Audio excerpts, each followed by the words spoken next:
जय श्री राम दोस्तों। आज मैं आपको बता रहा हूं कि वृष राशि के जो जातक हैं उनके लिए जनवरी 2024 का महीना यानी कि ग्रह गोचर के अनुसार कैसे रहने वाला है।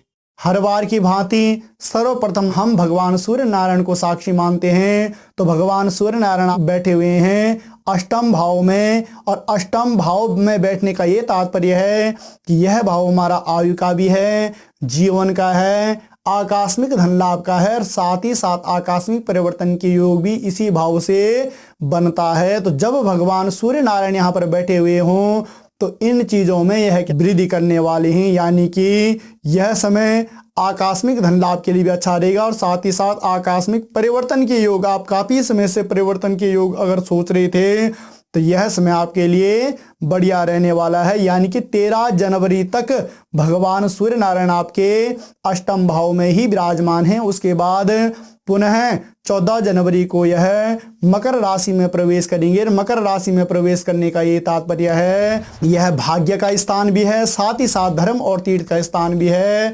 तो भाग्य में भी रुचि बनी रहेगी, भाग्य में भी परिवर्तन होगा और धर्म और तीर्थ में भी अवश्य ही आपकी रुचि बनी रहेगी। यानी कि 13 जनवरी के बाद का जो समय है भगवान सूर्य नारायण के दृष्टिकोण से यह समय आपके लिए क्या है, अच्छा रहने वाला है। उसके बाद पुनः हम आते हैं भूमिपुत्र मंगल। तो कहते हैं दोस्तों मेष वृश्चिक कयो भौमः, यानी कि आपके द्वादशेश भाव और आपके सप्तमेश भाव के जो मालिक हैं वह कहाँ बैठे हुए हैं, अष्टम भाव में बैठे हुए हैं। अष्टम भाव में बैठने का ये तात्पर्य होता है कि यह जीवन के साथ साथ में आकस्मिक धन लाभ के साथ साथ में यह क्या है, आपके दुर्घटनाओं से संबंधित क्षेत्र भी इसे कहते हैं। तो आप अगर वाहन इत्यादि चलाते हैं तो उसमें थोड़ा सा आपको सावधानी बरतने की आवश्यकता है। यानी कि अगर आप थोड़ा सा इन चीजों में ध्यान देते हैं तो दोस्तों यह मंगल भी जो आपके अष्टम भाव में बैठे हुए हैं यह भी आपके लिए यहाँ पर अच्छा फल फलित करने वाले होंगे, क्योंकि अष्टम भाव एक ऐसा भाव है कि यहाँ पर जितने भी क्रूर ग्रह बैठे हुए होते हैं वह हमेशा क्या करते हैं, अच्छा फल ही फलित करते हैं। उसके बाद पुनः हम आते हैं बुध। तो बुध भी आपके कहाँ बैठे हुए हैं, आपके अष्टम भाव में बैठे हुए हैं। और अष्टम भाव में बैठने का ये तात्पर्य कि जब तक भगवान सूर्य नारायण यानी कि 13 जनवरी तक भगवान सूर्य नारायण यहाँ पर विराजमान है, यह सूर्य के अनुसार ही फल फलित करने वाले हैं, क्योंकि भगवान सूर्य नारायण के साथ में बुध आदित्य योग यह बनाते हैं। यानी कि ये मान लीजिए कि यह आकस्मिक धन लाभ के योग में भी आपको सपोर्ट करेंगे और साथ ही साथ आकस्मिक परिवर्तन के योग में भी यह आपको सपोर्ट करने वाले हैं। यानी कि बुध के दृष्टिकोण से भी देखा जाए तो आपके लिए यह क्षेत्र अच्छा रहने वाला है। उसके बाद पुनः हम आते हैं देवगुरु बृहस्पति। तो देवगुरु बृहस्पति आपके द्वादशेश भाव में बैठे हुए हैं, आपके व्यय भाव में बैठे हुए हैं और किसके घर में बैठे हुए हैं, मंगल के घर में। यानी कि मंगल के घर में जब यह बैठे हुए हों तो समझ लीजिए कि यह आपका क्षेत्र व्यय के लिए भी अच्छा खासा रहने वाला है। यह समय आपका व्यय भी खूब करवाने वाला है और साथ ही साथ विदेश गमन के लिए भी अगर आप काफी समय से प्रयास कर रहे थे तो वह भी आपके लिए क्या है, लाभप्रद रहने वाला है। यानी कि ग्रीन कार्ड इत्यादि के बारे में आप सोच रहे थे तो वह आपके लिए इस समय आपका जो प्रयास है वह अवश्य ही सार्थक होने वाला है। पुनः हम आते हैं शुक्र में। तो शुक्र बैठे हुए हैं आपके सप्तमेश भाव में। सप्तम भाव यानी जीवन साथी का भाव भी होता है, काम वासना का भी होता है, विवाह का भी होता है, साथ ही साथ दैनिक व्यवसाय का भी क्षेत्र यही होता है। तो जीवन साथी के भाव में जब शुक्र बैठे हुए हों तो समझ लीजिए कि अवश्य ही आपको जीवन साथी का सुख भी प्राप्त होने वाला है।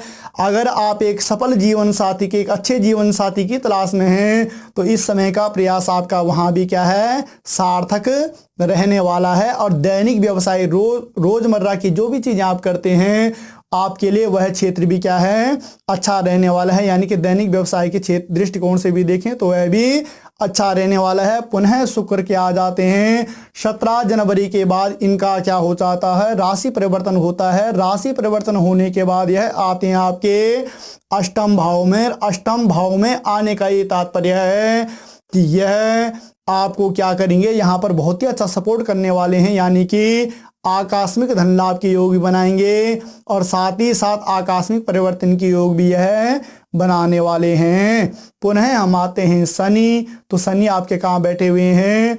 आपके पिता के घर में बैठे हुए हैं, राज्य के घर में बैठे हुए हैं, कार्य और कारोबार के क्षेत्र में बैठे हुए हैं। यानी कि ये समझ लीजिए कि पिता की दृष्टिकोण से अगर हम देखें तो थोड़ा पिता के स्वास्थ्य को लेकर आपको यहाँ पर सजग रहना होगा। बाकी रही बात कारोबार की, तो कारोबार में भी वृद्धि होने वाली है और साथ ही साथ आपको यहाँ पर पद प्रतिष्ठा भी प्राप्त होने वाली है। पुनः दोस्तों हम आते हैं राहु, तो राहु बैठे हुए हैं आपके एकादश यानी आपके इनकम के भाव में। इनकम के भाव में, आय भाव में कोई भी ग्रह जब बैठता है तो वह लगभग अच्छा फल ही हमें क्या करता है? प्रदान करता है। यानी कि ये मान लीजिए कि राहु यहाँ पर आपको अच्छा फल फलित कर रहे हैं। किन चीज़ों से संबंधित? साथ ही साथ लाभ से भी, उपलब्धियों से भी, और मनोकामनाएं जो भी आपकी है इस समय क्या है? वह पूर्ण होती हुई दिखाई दे रही हैं। उसके बाद पुनः हम आते हैं केतु। केतु बैठे हुए आपके पंचम भाव में, कन्या राशि में जब केतु विराजमान है तो ये समझ लीजिए कि संतान के दृष्टिकोण से यह क्षेत्र अच्छा रहने वाला है, मगर विद्यार्थियों के लिए थोड़ा सा यहाँ पर उतना अच्छा नहीं रहने वाला। तो विद्यार्थियों को उतना अच्छा नहीं रहने का ये तात्पर्य है दोस्तों कि प्रयास के अनुसार उनको उतना अच्छा फल नहीं मिलने वाला। और बाकी रही बात मंगल कार्यों की, तो आपके जीवन में इस समय मंगल कार्य भी होते हुए दिखाई दे रहे हैं। तो ओवरऑल अगर हम वृष राशि के जातकों की बात करें तो 2024 का जनवरी का जो महीना है इनके लिए यह अच्छा रहने वाला है। तो आपको हमारा यह वीडियो कैसे लगा? आप इसे लाइक भी करें, शेयर भी करें, और मिलते हैं पुनः एक नए वीडियो में। तब तक के लिए जय श्री राम।